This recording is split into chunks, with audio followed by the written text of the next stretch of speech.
미국 증시가 물가를 확인한 이후에 보합장세로 마무리가 됐습니다. 일단은 CPI 지표가 좀 올라오긴 했습니다만 그래도 다행이다 이런 평가가 대부분 이어진 것 같고요. 다음 주에 바로 진행되는 FOMC 같은 경우도 특별할 거 없을 것이다. 자, 이런 전망들이 나왔습니다. 시장에서는 대체적으로 하방 지지선을 좀 확보하려는 움직임이 나오고 있는 것 같아 판단되기 때문에 특별하게 나쁜 부분은 없고 반등의 어떤 재료를 좀 만들어낼 만한 그런 부분들을 좀 찾고 있는 것 같다 판단됩니다. 자, 이 부분도 좀 알아보도록 하고요. 한국전력이 새로운 신임 사장을 정치인으로 하겠다 이런 얘기가 나왔어요. 무난히 통과가 될 것이다 라는 전망이 지금 나오고 있기 때문에 여러가지 부분에서는 이제 부담감을 좀 느끼고 있죠. 지금 적자에 시달리고 있는 기업인데 전문 경영인으로 해서 더 잘 돼야 되지 않겠냐 이런 식인데 정치인은 좀 리스크하다 이런 부분이죠. 자, 이런 것들 같이 좀 알아보도록 하고요. 자, 배당 맛집으로 뜨는 보험주들 이런 얘기도 나왔습니다. 보험주는 원래부터가 배당을 많이 주죠. 근데 이번에는 이제 배당을 주지 않았었던 보험주들까지도 배당을 많이 챙겨주게 될 것이다 이런 얘기가 나오고 있고요. 찬바람이 슬슬 불기 시작하니까 이제 배당주들 관심을 많이들 가지고 계시는데 배당주들 지금 이 보험주 입장에서 본다라면은 굉장히 매력적인 그런 섹터로 보여지잖아요. 자, 과연 어떻게 봐야 되는지 알아보도록 합니다.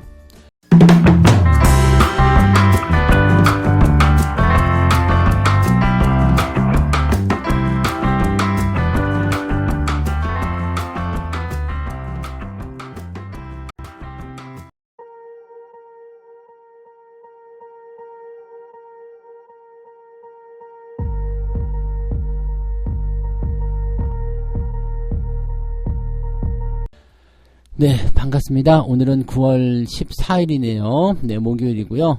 오늘은 만기입니다. 약간의 이제 변동성 나타날 수 있다는 것만 우리가 좀 생각해 주시고요.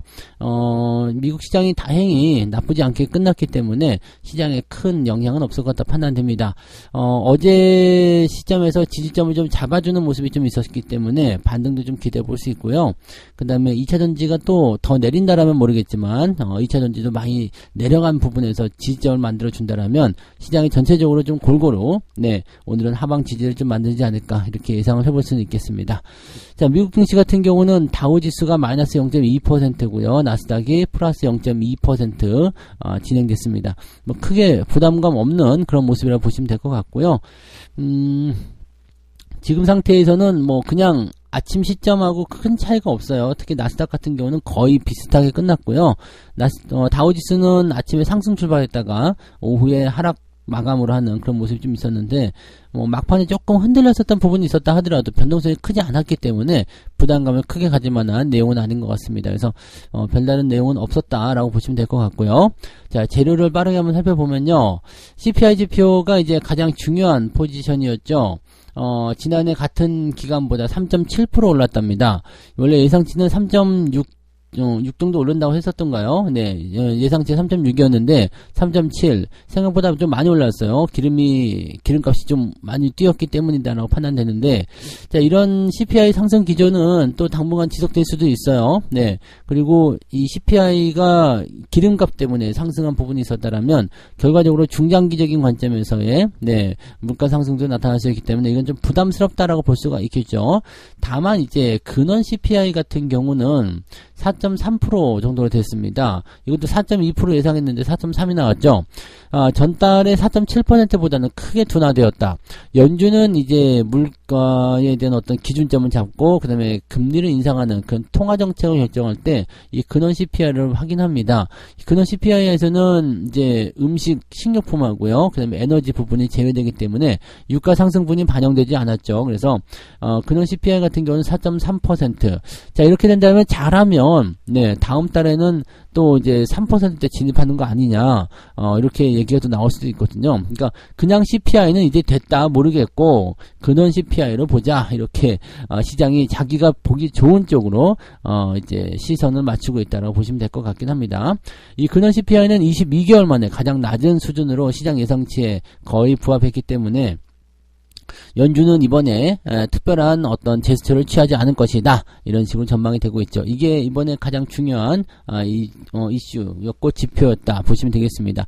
요거 앞에 두고서 이제 계속 관망세 좀 보였었는데 이제 뭐 특별할 거 없다라는 식으로 나왔기 때문에 아마 시장의 반응이 좀 달라지지 않을까 생각을 좀 해볼 수 있겠습니다.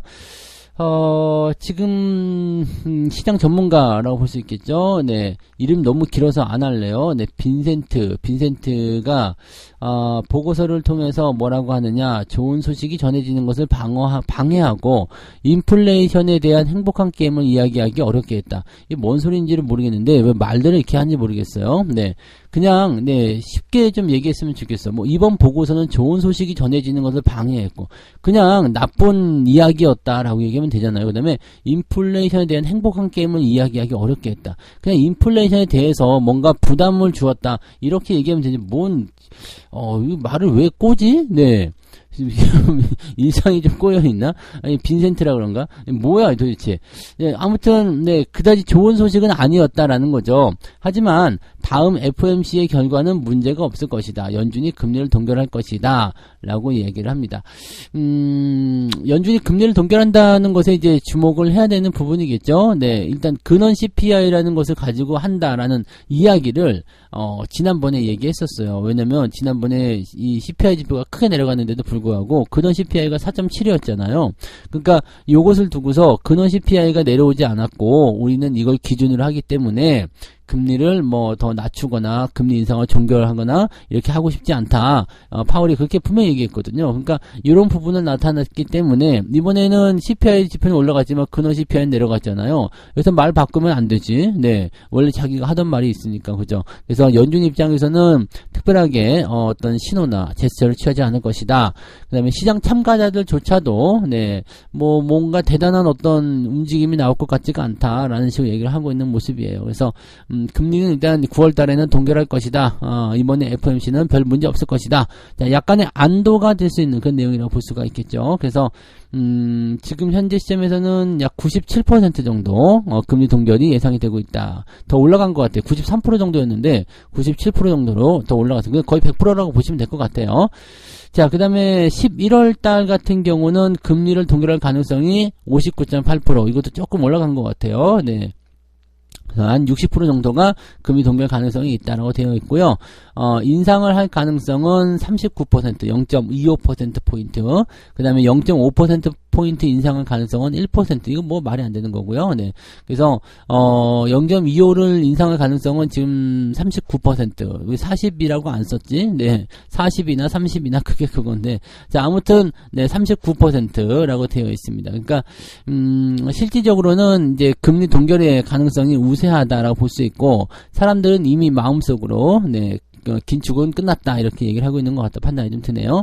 한 가지 더 볼만한 것은 빅스 지수, 이 공포 지수라고 볼 수 있는 거죠. 시카고 옵션 거래소의 변동성 지수인데요. 이게 지속적으로 떨어졌어요. 그래서 13.48. 이거는 완전 바닥이에요. 이건 사람들이 편안하다라는 것을 의미합니다. 그 다음에 변동성도 별로 없다는 것을 의미하죠. 보통 이게 한 25, 26만 되더라도 주가가 좀 많이 흔들리는 모양새를 많이 보이게 되는데 13.48이라면은 뭐 큰 문제가 되지 않습니다. 그래서 그런 정도. 시장이 그냥 편안합니다. 네, 그냥 잔잔한 호수 같은 느낌이에요. 누가 돌 던지기 전까지는 네, 특별하게 문제될 건 없는 네, 그런 상황이라 그냥 잔잔한 풍경을 즐길 수 있는 그런 느낌이라고 좀 봐주시면 될 것 같습니다. 별다른 내용이 없었어요. 네, 두 번째 이야기 넘어갈게요. 한국전력이 적자 누적이 되고 있는 데다가 경영 우려감까지 같이 더해지고 있다. 이런 얘기가 있습니다. 최근에 주가가 조금 올랐다가 떨어졌다가 아주 뭐 난리 부르스를 치고 있는 모습이긴 한데 올 한 해만 17.75% 하락을 했다고 합니다. 좀 짜증나죠? 네. 바닥이다라는 그런 느낌을 계속 풍기고는 있습니다만은 이 전기요금 가지고 계속적으로 얘기가 있잖아요. 왜냐하면 전기요금을 인상을 해줘야지 적자가 해소가 되는데 지금 내년도 총선도 있고 그 다음에 뭐 여러 가지 이유들 때문에 네 전기요금을 올리지 못하고 있는 상태죠. 자, 한국전력은 지난 2분기에 2조 2천억 원대 영업손실을 냈다. 그래서 10개 분기 연속 적자를 기록했다. 3분기에는 전기요금을 인상해야 된다 해서 이제 뭐 흑자가 좀 예상은 되지만 4분기에는 다시 적자가 나올 것이다. 이런 얘기가 나오고 있습니다. 상반기만 하더라도 이제 마진에 대한 그런 부분들이 나타나면서 괜찮았었죠. 그리고 유가도 많이 내려가고 있었고요. 그런 상황이 있었기 때문에 실질적으로 이제 그 올해 이 3분기에는 영업이익이 크게 뛸 것이다라는 전망이 좀 있었죠. 근데 최근에는 국제유가가 또 다시 올라가요. 다시 올라가는 모습이라서 연료비에 대한 부담이 좀 생기고 있기도 하고요.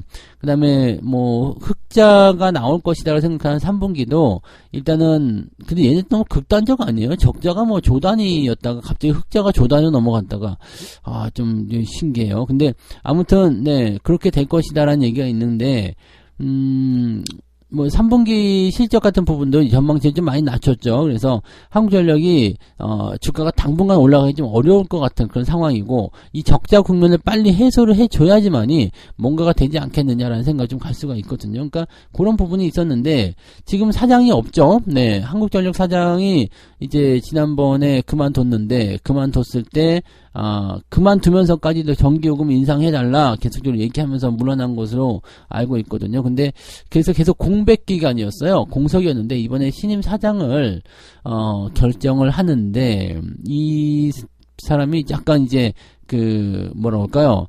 그 논란이 좀 되고 있는 거죠. 정치인이었어요. 전 의원이라고 되어 있죠. 그러니까 사선까지 했었던 네 그런 의원 출신인 것 같아요. 뭐 전혀 저는 처음 보는, 네. 지금 아무리 공기업이라고 하지만 사실은 정치인이었던 사람이 앉는다, 네. 사장을 한다. 물론 이제 능력은 어느 정도는 모르겠어요. 서울대 법대를 나왔어요. 그리고, 그 이후에 이제 산업은행에 약간 근무했었던, 은행권에 약간 근무했었던 그런 경력이 좀 있었는데 그게 80년대거든요. 그리고 나서 이제 바로 정치에 입문해가지고 계속 정치를만 해왔단 말이에요. 그러니까 정치만 계속 해왔었는데 이 공기업의 사장이 된다. 뭐 아무리 이 공기업 사장이 별로 하는 일이 없을까요? 네. 그런 것 같진 않은데 뭐 때문일까요? 왜? 보통은 이제 전문 경영인을 통해서 뭐 안쪽에 어떤 내부 구조나 이런 것들을 뭐 쇄신한다든지 뭐 그런 게 있어야 되잖아요. 근데 뭘 위해서 이렇게 됐을까? 네. 그런 거죠. 네. 지금 보면 그 국내 의결권 자문업체 이쪽에서 기관 투자자들이 이제 선임한 반대를 계속적으로 이야기를 할 수 있도록 지금 권고를 하고 있다 얘기도 나오고 있습니다. 네. 여기서 뭐라고 하냐면 한국전력 신임 사장이 재무적 문제, 기후 리스크를 해결하고 효과적으로 조직을 운영할 수 있는 역량이 있어야 하지만 지금 이곳을 할 수 있는 능력이 과연 있겠는가라는 부분과 에너지 산업에 대한 전문적인 지식이 있겠는가, 기업 운영에 대한 역량이 있겠는가, 이 부분에 대해서 근거를 알 수가 없다. 저 역시도 그렇게 생각해요. 네. 그 90년부터라고 치더라도요. 90년, 뭐 2000년, 거의 30년 넘게 정치만 하신 건데, 네, 30년 넘게 정치만 하셨는데, 갑자기 기업을 운영한다, 그 적자 기업을요. 네, 뭔가 좀, 네, 그렇죠. 네, 그런 상황입니다. 근데, 지금 일단 최대 주주가 산업은행이고요. 이대 주주 역시 대한민국 정부이기 때문에 지금 둘이 합치면은 50%잖아요. 그냥 네 얘네들만 찬성해버리면 넘어가죠. 네, 그래서 통과될 가능성이 매우 크다라고 되어 있어서 좀 답답하네요. 네, 이게 뭐 어떻게든 뭔가 좀 잘해봐야 되는 상황인데 이거 그냥 이거는 좀 아닌 것 같은 생각이 좀 들어서 네. 아무튼 네 이렇게 진행이 되고 있다고 합니다. 그래서 한국전력이 바닥을 탈출하려면 시간이 조금 더 걸릴 것 같아요. 네, 이게 지금 전기요금 인상에 대한 부분들을 어떻게 뭐 아주 강력하게 진행을 해가지고 뭐 나올런지는 모르지만 전기요금 인상하게 되면은 또 피곤하잖아요. 근데 전기요금 인상 못하지. 왜냐하면 다음 내년도에 총선이 있잖아요. 이 총선 때 이 표의 어떤 방향이 또 달라질 수가 있잖아요. 그래서 기업의 이런 방향이 정치에 이게 휘둘리고 그러면 안 되지 싶은데 아무튼 네 그렇습니다. 이 사전에 미리 했어야 되는 부분도 있고요. 어떤 식으로든 뭔가 좀 했으면 좋겠는데 좀 답답하네요. 네, 아무튼 그래서 한국전력에 대한 부분들 네 뭐 망할 기업은 아닙니다. 망할 일은 없으니까요. 그건 걱정 안 해도 되지만 네 좀 답답한 내용이다라고 판단하시면 될 것 같아요. 네, 세 번째 이야기 보도록 합니다. 두둑히 꽂힌다. 배당 맛집. 네. 배당 시즌이 돌아왔나요? 9월. 9월은 좀 빠른데, 보통은 이제 10월 중반 넘어가면서부터 배당주들 많이 하잖아요. 그래서 배당주에 대한 그런 포지션들이 좀 생기게 되는데, 특히 이제 배당주 하면 가장 많이 떠오르는 게 이제 보험주잖아요. 보험주. 보험주들이 작년에도 배당을 많이 줬었어요. 근데 올해도 많이 줄 것이다 전망이 되고 있죠. 배당 많이 주는 애들은 원래 계속 많이 줘요. 네. 그래서 삼성화재, 뭐 그 다음에 삼성생명, 하나생명, 뭐 등등등 종목군들이 잘 올랐다. 그중에 하나생명이 좀 많이 올랐네요. 자, 요즘에 보험주들 계속 잘 올라가고 있는 모습이기도 하죠. 금리 인상에 대한 기조가 더 이어진다라는 전망이 나오니까 또 보험주들에 대한 움직임이 더 진행되기도 합니다. 금리는 더 안 올리더라도 고금리 기조를 계속 유지한다. 이런 것만 하더라도 보험주들 입장에서는 괜찮은 소식이죠. 그런 모습들이 좀 있었고요. 변동성 장세에서 투자자들이 안전한 고배당주를 안전하다라고 판단해서 들어가는 경우도 있다라고 되어 있습니다. 이 보험주 같은 경우는 가격만 좀 잘 사놓으시면은요, 배당 10%씩 받는 것도 일도 아니에요. 그러니까 주가 많이 떨어졌을 때 배당 사시면 훨씬 더 좋은 일들이 많이 있긴 있죠. 근데 최근에는 이제 그 수익 개선 기대감, 신회계 기준이죠. 요기에 대한 부분들이 지난번에도 적용되면서 주가 좀 올라가기도 했었습니다. 그리고 현재 시점에서는 이제 이 수익성 개선과 함께 고배당을 같이 볼 수 있다라는 식으로 전망이 되고 있기 때문에 안정적이고도 좋은 투자처로 보여진다라고 되어 있겠죠. 다만 주가가 최근처럼 계속해서 올라가게 되면 어떠느냐? 배당률이 떨어집니다. 자, 10,000원에 배당 받는 것과 10,000원에 1,000원 배당 받는 것과 12,000원에 1,000원을 배당 받는 것은 배당률 차이가 난다는 것을 알고 계시죠? 그래서 그런 부분들을 생각하시면 되고요. 지금까지 배당을 안 했던 보험사들이 이제 배당을 주기 시작할 거다. 요거는 좀 주목을 해볼 만한 내용인 것 같아요. 하나생명, 하나손해보험, 롯데손해보험은 계속 배당을 하지 않았었는데 이제 배당을 줄 수밖에 없을 것 같다라고 얘기가 나오는 겁니다. 그래서 이렇게 되면은 하나생명 같은 경우는 배당을 8%대 줄 수도 있다. 하나손해보험은 6%대 예상되고 있고요. 뭐 그런 식으로 얘기가 나온다고 합니다. 그래서 배당 수익률이 대부분 5%, 6%, 7%, 8% 이렇게 나와 있기 때문에 상당히 괜찮네요. 그래서 이런 부분들이고요. 높은 배당 성향을 오랫동안 유지하고 있고 또 그동안 낙폭을 크게 보였다라면 이런 종목군들은 선별적으로 한번 노려볼 필요가 있다. 충분히 공감하는 내용입니다. 그래서 고배당주인데 주가가 떨어져 있었다라고 한다라면 한번 관심을 가져야 되는 거고요. 그 다음에 요 고배당주를 노릴 때도 마찬가지예요. 주가가 많이 올라간 걸 사면 안 됩니다. 주가가 많이 올라간 거는 어떤 식으로든 나쁜 거예요. 시세에서도 문제고 배당에서도 문제입니다. 배당금이 줄어들어요. 10% 배당 주겠지 그러고 들어갔지만 주가가 많이 올라가 버린 상태에서 주식을 사버리게 되면 10%가 아니라 8%밖에 안 나올 수도 있어요. 그 다음에 주가가 많이 올랐기 때문에 또 떨어지기 시작하면 시세 차익도 손실로 많이 나올 수 있죠. 그러니까 손실도 나오는 데다가 배당도 예상했던 것보다 줄었다라고 한다면 그다지 매력이 떨어질 수밖에 없겠죠. 그래서 어떤 주식이든 간에 많이 올라간 다음에 들어가는 것은 절대로 좋지 않다는 것만 기억해 주시면 되겠습니다. 자, 그래서 오늘 이렇게 세 가지 이야기 전달해 드렸고요. 물가를 확인한 이후에 미국 증시는 보합을 보였다. 생각보다 나쁘지 않았던 것 같습니다. 그래서 긍정적으로 보셔도 괜찮겠고요. 한국전력은 조금 답답한 내용입니다. 이거 바닥을 조금 더 오래 잡아야 되지 않겠는가 생각되는 모습이고요. 망할 염려는 없기 때문에 큰 걱정은 안 되겠습니다만 주가가 더 이상 올라가지 못한다는 것도 지루함과 싸워야 되는 부분 중에 하나죠. 빨리 좀 올라라. 한국 전기요금 인상해서라도 빨리 좀 올라라. 이게 사실은 투자자들의 마음인데 자, 이 부분이 안 나오네요. 그래서 여기다가 이제 신임 사장 리스크까지 생겨가지고 현재로서는 부담감이 좀 커져 있다 보시면 되겠습니다. 자, 배당을 많이 주는 보험주들 다 좋은데요. 주가가 너무 많이 올라가 있다라면 그냥 단순 수치만 보고서 들어가시면 안 됩니다. 그래서 항상 배당금을 노리고 들어갈 때는 약간 지금 이른감이 좀 있어요. 그리고 최근에 많이 올라간 부분이 있어가지고 조금 애매한데요. 아직 못 오른 종목들이 있다라면 관심을 좀 가져보셔도 괜찮지 않을까 생각은 합니다. 그래서 다만 이제 보험주들은 금리 인상이 더 이상 되지 않는다라면 수익성이 나빠질 수 있어요. 그래서 내년도 같은 경우는 조금 피곤한 상황이 벌어질 수 있다는 걸 참고하시면 되겠습니다. 그래서 그런 것들 일단은 너무 멀리 있으니까 그때 가서 다시 생각하시면 되고요. 지금 배당만 입장에서만 본다라면 나쁘지 않은 것 같다 판단되네요. 책 한 곡 읽고 마무리하도록 합니다. 내가 알고 있는 성공적인 투자가들은 모두가 시들지 않는 열정을 가졌다. 당신이 무슨 일을 하건 그 일에 대한 절대적인 열정을 가지는 것이 바로 성공의 비결이고, 위대한 투자가들은 주식시장과 주식 투자에 대해서 바로 그런 열정을 가졌었다라고 되어 있습니다.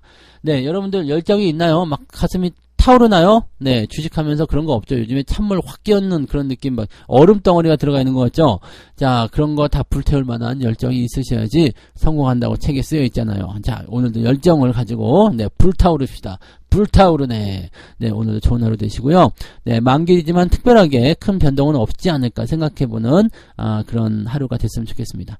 자, 오늘 여기까지 하고요. 저는 장중시장 때 다시 오겠습니다. 고맙습니다. 본 방송에서 제공되는 모든 정보는 투자 판단의 참고 자료이며 투자의 최종 책임은 본 방송을 이용하는 본인에게 있습니다.